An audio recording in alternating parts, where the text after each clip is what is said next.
ನಮಸ್ಕಾರ. ಮಹಾಭಾರತದ ಈ ಸಂಚಿಕೆಗೆ ತಮಗೆ ಸ್ವಾಗತ. ಪಾಂಡವರು ತಮ್ಮ ರಥಗಳನ್ನು ಏರಿಕೊಂಡು ಈ ಇಂದ್ರಪ್ರಸ್ಥದ ಕಡೆಗೆ ಹೊರಟರು. ದುಶ್ಯಾಸನ ದುರ್ಯೋಧನನು ಇದ್ದಲ್ಲಿಗೆ ಬಂದ. ದುರ್ಯೋಧನ, ಕರ್ಣ, ಶಕುನಿ ಈ 3 ಜನ ಅಲ್ಲಿದ್ದರು. ದುಶ್ಯಾಸನ ಹೇಳಿದ, ಈ ಮುದುಕ ನಾವು ಕಷ್ಟಪಟ್ಟು ಗಳಿಸಿದ ಐಶ್ವರ್ಯವನ್ನೆಲ್ಲ ಗಾಳಿಗೆ ತೂರಿಬಿಟ್ಟ. ನಮ್ಮ ಶತ್ರುಗಳಿಗೆ ಆ ಐಶ್ವರ್ಯವನ್ನೆಲ್ಲ ಮರಳಿ ಕೊಡಿಸಿದ ಎಂದು ನುಡಿದ. ಈ 4 ಜನ ಮತ್ತೆ ಪಾಂಡವರಿಗೆ ಏನು ಮಾಡುವುದು ಎಂದು ಚರ್ಚಿಸತೊಡಗಿದ. ನಂತರ ದುರ್ಯೋಧನ ಅವಸರದಿಂದ ಧಾವಿಸಿ ತನ್ನ ತಂದೆ ಧೃತರಾಷ್ಟ್ರನಿದ್ದಲ್ಲಿಗೆ ಬಂದ. ಅವನು ತನ್ನ ತಂದೆಗೆ ಬಹಳ ಚಾತುರ್ಯದಿಂದ ಹೇಳಿದ, ಅಪ್ಪ, ನೀನು ಏನು ಮಾಡಿಬಿಟ್ಟೆ. ದೇವತೆಗಳ ಗುರು ಬೃಹಸ್ಪತಿಯೇ ಹೇಳುತ್ತಾರೆ, ನಮ್ಮ ಪ್ರಬಲ ವೈರಿಗಳನ್ನು ಯಾವುದಾದರೂ ಒಂದು ಉಪಾಯದಿಂದ ಅವರನ್ನು ನಾಶ ಮಾಡಬೇಕು ಎಂದು. ನಾವು ಈ ಪಾಂಡವರ ಐಶ್ವರ್ಯದಿಂದಲೇ ಅವರ ಕಡೆಯ ರಾಜರುಗಳನ್ನೆಲ್ಲ ನಮ್ಮ ಕಡೆ ಸೆಳೆದುಕೊಂಡು ಈ ಪಾಂಡವರನ್ನು ಸೋಲಿಸಬೇಕು ಎಂದು ಬಯಸಿದ್ದವು. ಈಗ ಅದು ಆಗಲಿಲ್ಲ. ಈಗ ಪಾಂಡವರು ಕೆರಳಿದ ಸರ್ಪಗಳಂತೆ ಆಗಿದ್ದಾರೆ. ಆ ಸರ್ಪಗಳನ್ನು ನಾವು ಕೊರಳಿಗೆ ತಲೆಗೆ ಸುತ್ತಿಕೊಂಡಂತೆ ಆಗಿದೆ. ಅವರು ಹೋಗುವಾಗ ಬಹಳ ಕ್ರುದ್ಧರಾಗಿದ್ದರು, ಕೋಪಾವೇಶದಿಂದ ಇದ್ದರು. ಅವರು ಈಗ ಹೋಗಿರುವುದು ಸೇನೆಯ ಸಮೇತ ಮರಳಿ ಬರುವುದಕ್ಕೆ. ಅವರ ಹತ್ತಿರ ಈಗ ಆಯುಧಗಳು, ರಥಗಳು ಎಲ್ಲವೂ ಇವೆ. ಅವರು ನಮ್ಮನ್ನು ನಿರ್ನಾಮ ಮಾಡಿಬಿಡುತ್ತಾರೆ ಅಪ್ಪ ಎಂದ. ಧೃತರಾಷ್ಟ್ರನಿಗೆ ಗಾಬರಿಯಾಯಿತು. ದುರ್ಯೋಧನ ಮತ್ತೆ ಹೇಳಿದ, ಅಪ್ಪ, ಇನ್ನೊಂದು ಬಾರಿ ಈ ಪಗಡೆಯಾಟಕ್ಕೆ ಅವಕಾಶವನ್ನು ನೀನು ಕೊಡು. ಈಗ ನಾವು ಪಣವನ್ನು ಬೇರೆಯೇ ಇಡೋಣ. ಯಾರು ಪಂದ್ಯದಲ್ಲಿ ಸೋಲುತ್ತಾರೆ ಅವರು 12 ವರ್ಷ ವನವಾಸಕ್ಕೆ ಹೋಗಬೇಕು. ನಂತರ 1 ವರ್ಷ ಅವರು ಅಜ್ಞಾತವಾಸವನ್ನು ಮಾಡಬೇಕು. ಆ ಅಜ್ಞಾತವಾಸ ಅವರನ್ನೇನಾದರೂ ನಾವು ಕಂಡು ಹಿಡಿದರೆ ಆಗ ಅವರು ಮತ್ತೆ 12 ವರ್ಷ ವನವಾಸಕ್ಕೆ ಹೋಗಬೇಕಾಗುತ್ತದೆ. ಇದೇ ಪಂದ್ಯ. ಹೇಗಿದ್ದರೂ ಶಕುನಿ ನಮ್ಮ ಕಡೆ ಇದ್ದಾನೆ, ನಾವು ಗೆಲ್ಲುವುದಂತೂ ಶತಸಿದ್ಧ. ಹಾಗಾಗಿ ಈಗ ನಮಗೆ ಅನುಮತಿ ಕೊಡು. ಅವರು 13 ವರ್ಷ ವನವಾಸ, ಅಜ್ಞಾತವಾಸ ಇವೆರಡನ್ನು ಮುಗಿಸಿಕೊಂಡು ಬಂದರೂ ನಮಗೆ ಚಿಂತೆ ಇಲ್ಲ. ಅಷ್ಟು ಹೊತ್ತಿಗೆ ನಾವು ಸೇನೆಯಲ್ಲಿ ಬಲಾಢ್ಯರಾಗೋಣ. ಅವರ ಮಿತ್ರ ರಾಜರುಗಳನ್ನೆಲ್ಲ ನಮ್ಮ ಕಡೆಗೆ ಸೆಳೆದುಕೊಂಡೋಣ. ಅವರು 13 ವರ್ಷ ಮುಗಿಸಿ ಬಂದಾಗ ಮಿತ್ರಹೀನರಾಗಿ ದುರ್ಬಲರಾಗಿರುತ್ತಾರೆ. ಆಗ ನಾವು ಅವರನ್ನು ಸುಲಭವಾಗಿ ಸದೆ ಬಡಿಯಬಹುದು. ಅಪ್ಪ, ಇದು ಒಂದು ಸಾರಿ ನೀನು ಈ ದ್ಯೂತಕ್ಕೆ ಅವಕಾಶ ಕೊಡು ಎಂದು ಗೋಗರೆದ. ಧೃತರಾಷ್ಟ್ರನಿಗೆ ತನ್ನ ಮಗನ ಮಾತು ಸರಿ ಎನ್ನಿಸಿತು. ಅವನ ವಿವೇಕವನ್ನು ಇನ್ನೊಮ್ಮೆ ಆ ಪುತ್ರ ವ್ಯಾಮೋಹ ನುಂಗಿ ಹಾಕಿತು. ಅವನು ದುರ್ಯೋಧನನಿಗೆ ಹೇಳಿದ, ಆಗಲಿ, ಆ ಪಾಂಡವರು ಎಷ್ಟೇ ದೂರ ಹೋಗಿದ್ದರೂ ಚಿಂತೆ ಇಲ್ಲ. ಅವರನ್ನು ಮರಳಿ ಕರೆಯಿಸೋಣ. ನೀವು ಇನ್ನೊಮ್ಮೆ ದ್ಯೂತವನ್ನು ಆಡಿ ಎಂದ. ಈ ವಿಷಯ ಅಲ್ಲಿ ಇದ್ದವರಿಗೆಲ್ಲ ತಿಳಿಯಿತು. ಆಗ ಭೀಷ್ಮ, ದ್ರೋಣ, ಕೃಪಾಚಾರ್ಯ, ವಿದುರ, ಯುಯುತ್ಸು, ವಿಕರ್ಣ, ಸೋಮದತ್ತ, ಬಾಹ್ಲಿಕ, ಭೂರಿಶ್ರವ ಎಲ್ಲರೂ ಮಹಾರಾಜನ ಬಳಿಗೆ ಬಂದರು. ಎಲ್ಲರೂ ಈಗ ಸದ್ಯಕ್ಕೆ ಶಾಂತಿಯಾಗಿದೆ, ದಯವಿಟ್ಟು ಈ ಪಂದ್ಯ ಬೇಡ ಮಹಾರಾಜ ಎಂದು ಕೇಳಿಕೊಂಡರು. ಧೃತರಾಷ್ಟ್ರ ಆಗಾಗಲೇ ಹುಡುಗರ ಕಡೆಗೆ ಇದ್ದ. ಅವನು ಇದಕ್ಕೆ ಒಪ್ಪಲಿಲ್ಲ. ಗಾಂಧಾರಿಯೂ ನುಡಿದಳು, ಮಹಾರಾಜ, ಈ ದುರ್ಯೋಧನ ಹುಟ್ಟಿದಾಗಲೇ ನರಿಯಂತೆ ಕೂಗಿದ್ದ. ಆಗ ಅಪಶಕುನಗಳು ಸಹ ಆಗಿತ್ತು. ವಿದುರ ಮತ್ತೆ ಉಳಿದವರು ಹೇಳಿದ್ದರು, ಇವನಿಂದ ಕುಲ ವಿನಾಶದ ಹಾದಿ ಹಿಡಿಯುತ್ತದೆ ಎಂದಿದ್ದರು. ಆಗ ಪುತ್ರ ವ್ಯಾಮೋಹದಿಂದ ಇವನನ್ನು ತ್ಯಜಿಸಿರಲಿಲ್ಲ. ಈಗ ಅದೇ ಆಗುವ ಲಕ್ಷಣಗಳು ಕಾಣಬರುತ್ತಿವೆ. ಈ ಹುಡುಗರು ಅವಿವೇಕಿಗಳು, ಅಪ್ರಬುದ್ಧರು, ವಯಸ್ಸಿನ ಅನುಭವವೂ ಇಲ್ಲ. ಆದರೆ ನೀನು ಪ್ರಬುದ್ಧನಾಗಿದ್ದೀಯೆ ಮಹಾರಾಜ, ನೀನು ಜ್ಞಾನಿ. ಆ ಹುಡುಗರು ಹೇಳಿದಂತೆ ನೀನು ಕೇಳಬೇಕು, ಅಥವಾ ನೀನು ಹೇಳಿದಂತೆ ಆ ಹುಡುಗರು ಕೇಳಬೇಕು. ಆ ಹುಡುಗರಿಗೆ ಹೇಳು ಇದು ಬೇಡ ಎಂದು.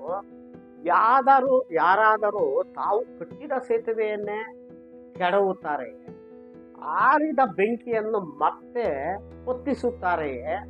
ದಯವಿಟ್ಟು ಇದು ಬೇಡ ಮಹಾರಾಜ ಎಂದು ಗಾಂಧಾರಿ ಪರಿಪರಿಯಾಗಿ ಹೇಳಿದ. ಆದರೆ ಧೃತರಾಷ್ಟ್ರ ಅಚಲನಾಗಿದ್ದ. ಅವನು ಗಾಂಧಾರಿಗೆ ಹೇಳಿದ, ಕುಲ ಕ್ಷಯವಾಗುವುದಾಗಿದ್ದರೆ ಆಗಲಿ, ಅದು ವಿನಾಶದ ಹಾದಿಯೇ ಹಿಡಿಯುತ್ತಿದೆ ಎಂದಾದರೆ ಅದನ್ನು ತಡೆಯುವುದು ನನ್ನಿಂದ ಸಾಧ್ಯವಿಲ್ಲ. ಆ ಪಾಂಡವರು ಬಂದು ಇನ್ನೊಮ್ಮೆ ದ್ಯೂತವನ್ನು ಆಡಲಿ ಎಂದ. ಅವನು ಒಬ್ಬ ಪ್ರಾತಿಕಾಮಿ, ಅಂದರೆ ಒಬ್ಬ ದೂತನನ್ನು ಪಾಂಡವರನ್ನು ಹಿಡಿಯಲು ಕಳುಹಿಸಿದ. ಆ ದೂತ ಅತಿ ವೇಗವಾಗಿ ಹೋದ. ಪಾಂಡವರು ಇಂದ್ರಪ್ರಸ್ಥ ತಲುಪುವ ಮುನ್ನವೇ ಅವರನ್ನು ಹಿಡಿದ. ಅವನು ಯುಧಿಷ್ಠಿರನಿಗೆ ಹೇಳಿದ, ಮಹಾರಾಜ ಯುಧಿಷ್ಠಿರ, ಮಹಾರಾಜ ಧೃತರಾಷ್ಟ್ರರು ನಿಮಗೆ ಮತ್ತೊಮ್ಮೆ ಹೇಳಿ ಕಳಿಸಿದ್ದಾರೆ, ಸಭಾಮಂದಿರದಲ್ಲಿ ದ್ಯೂತವಾಡಲು ಸಿದ್ಧವಿದೆ, ಇನ್ನೊಮ್ಮೆ ನೀವು ಬಂದು ದ್ಯೂತವನ್ನು ಆಡಬೇಕಂತೆ ಎಂದು ಹೇಳಿದ. ಯುಧಿಷ್ಠಿರನಿಗೆ ಚಿಂತೆಯಾಯಿತು. ಯುಧಿಷ್ಠಿರ ಹೇಳಿದ, ಈ ಶುಭಾಶುಭಗಳು ಪ್ರಾಣಿಗಳಿಗೆ ಈ ಬ್ರಹ್ಮನ ಆದೇಶದಂತೆ ಒದಗಿ ಬರುತ್ತವೆ, ನಾವು ಬಯಸಿದಂತೆ ಅಲ್ಲ. ನಮ್ಮನ್ನು ಮತ್ತೆ ಆಹ್ವಾನಿಸುತ್ತಿರುವವನು ನಮ್ಮ ವೃದ್ಧ ತಂದೆ ಮಹಾರಾಜ ಧೃತರಾಷ್ಟ್ರ ದೊಡ್ಡಪ್ಪ. ನಾನು ಅವನ ಆಜ್ಞೆಯನ್ನು ಹೇಗೆ ಮೀರುವುದು?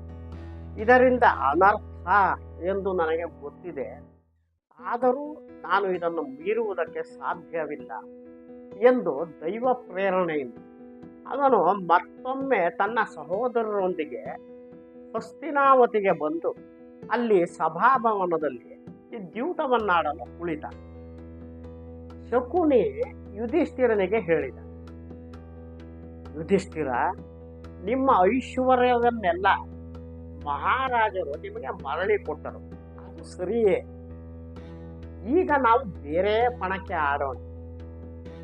ಈಗ ಪಣ ಏನೆಂದರೆ, ನಾವು ಸೋತರೆ ನಾವು ಕೃಷ್ಣಾಜಿನವನ್ನು, ಅಂದರೆ ಜಿಂಕೆಯ ಚರ್ಮವನ್ನು ಉಟ್ಟುಕೊಂಡು 12 ವರ್ಷ ವನವಾಸಕ್ಕೆ ಹೋಗುತ್ತೇವೆ. ನಂತರ 1 ವರ್ಷ ಅಜ್ಞಾತವಾಸವನ್ನು ಮಾಡುತ್ತೇವೆ. ಆಗ ನೀವು ನಮ್ಮನ್ನು ಗುರುತು ಹಿಡಿದರೆ ಮತ್ತೆ ಮರಳಿ 12 ವರ್ಷ ವನವಾಸಕ್ಕೆ ಹೋಗುತ್ತೇವೆ. ಈಗ ಅದೇ ನಿಮಗೂ ಅನ್ವಯಿಸುತ್ತದೆ. ನೀವು ಸೋತರೆ ನೀವು ಕೃಷ್ಣಾಜಿನವನ್ನು ಉಟ್ಟುಕೊಂಡು ದ್ರೌಪದಿಯೊಡನೆ 12 ವರ್ಷ ವನವಾಸಕ್ಕೆ ಹೋಗುವುದು, ನಂತರ 1 ವರ್ಷ ಅಜ್ಞಾತವಾಸ ಮಾಡುವುದು. ಆಗ ನಾವು ನಿಮ್ಮನ್ನು ಗುರುತು ಹಿಡಿದರೆ ಮತ್ತೆ ನೀವು 12 ವರ್ಷ ವನವಾಸಕ್ಕೆ ಹೋಗಬೇಕು. ಇದೇ ಪಂದ್ಯ ಎಂದ. ಇದನ್ನು ಕೇಳಿ ಅಲ್ಲಿ ಸೇರಿದ್ದವರೆಲ್ಲರೂ ಮಮ್ಮಲ ಮರುಗಿದರು. ಇದೇನಿದು, ಇವರೇನು ಕುಲ ಬಾಂಧವರೇ, ಈ ರೀತಿಯ ಪಂದ್ಯವನ್ನು ಇಡುತ್ತಿದ್ದಾರಲ್ಲ. ಆ ಯುಧಿಷ್ಠಿರನಿಗೆ ಎಲ್ಲವೂ ಕಾಣಿಸುತ್ತಿದೆ, ಆದರೆ ಅವನಿಗೆ ತಿಳಿಯುತ್ತಲೇ ಇಲ್ಲವಲ್ಲ ಎಂದರು. ಈ ಮಾತುಗಳು ಯುಧಿಷ್ಠಿರನಿಗೂ ಕೇಳಿಸುತ್ತಿತ್ತು, ಆದರೆ ಅವನು ಅವನ ದೊಡ್ಡಪ್ಪನ ಆದೇಶಕ್ಕೆ ಬದ್ಧನಾಗಿ ಧರ್ಮಕ್ಕೆ ಕೊಟ್ಟು ಬಿದ್ದವನಾಗಿ ದೈವ ಪ್ರೇರಣೆಯಿಂದ ಅಲ್ಲಿ ಕುಳಿತಿದ್ದ. ಸರಿ ಆಗಲಿ ಎಂದ ಅವನು ಶಕುನಿಗೆ. ಧರ್ಮಪರನಾದ ರಾಜನು ದ್ಯೂತವನ್ನು ನಿರಾಕರಿಸುವುದಿಲ್ಲ ಎಂದಷ್ಟೇ ಹೇಳಿದ. ಶಕುನಿ ಮತ್ತೊಮ್ಮೆ ಹೇಳಿದ, ಈಗ ಐಶ್ವರ್ಯಕ್ಕಾಗಿ ಪಣ ಇಲ್ಲ, ಯಾವುದೇ ರಥ, ಆನೆ, ಕುದುರೆ ಅವಕ್ಕೂ ಇಲ್ಲ. ಈಗ ಏನಿದ್ದರೂ ಸೋತವರು 12 ವರ್ಷ ವನವಾಸಕ್ಕೆ ಹೋಗುವುದು ಎಂದ. ಇದಕ್ಕೆ ಒಪ್ಪಿಕೊಂಡು ಪಂದ್ಯ ಆರಂಭವಾಯಿತು. ಕೌರವರೆಲ್ಲರೂ ನಾವು ಇನ್ನೇನು ಗೆಲ್ಲುತ್ತೇವೆ ಎನ್ನುವ ಸಂತೋಷದಲ್ಲೇ ಇದ್ದರು. ಸ್ವಲ್ಪ ಕಾಲದಲ್ಲೇ ಶಕುನಿ ದಾಳವನ್ನು ಹಾಕಿ ನಾನು ಗೆದ್ದೆ ಎಂದು ನುಡಿದ. ಪಾಂಡವರು ವನವಾಸಕ್ಕೆ ಹೊರಡಲು ಸಿದ್ಧರಾದ. ದುಶ್ಯಾಸನ ಸಂತೋಷದಿಂದ ಕುಣಿದ. ಅವನು ಈ ಪಾಂಡವರೆದುರಿಗೆ ಹೇಳಿದ, ಈಗ ಈಗ ದುರ್ಯೋಧನನ ಚಕ್ರಾಧಿಪತ್ಯ ಬಂತು. ಈ ಪಾಂಡವರು ಸೋತು ಆ ಸಂಕಟಕ್ಕೆ ಸಿಲುಕಿ ಹೋದರು. ನಾವೇ ಈಗ ಪಾಂಡವರಿಗಿಂತ ಶ್ರೇಷ್ಠರಾದರು. ನಾವೇ ಪಾಂಡವರಿಗಿಂತ ದೊಡ್ಡವರು.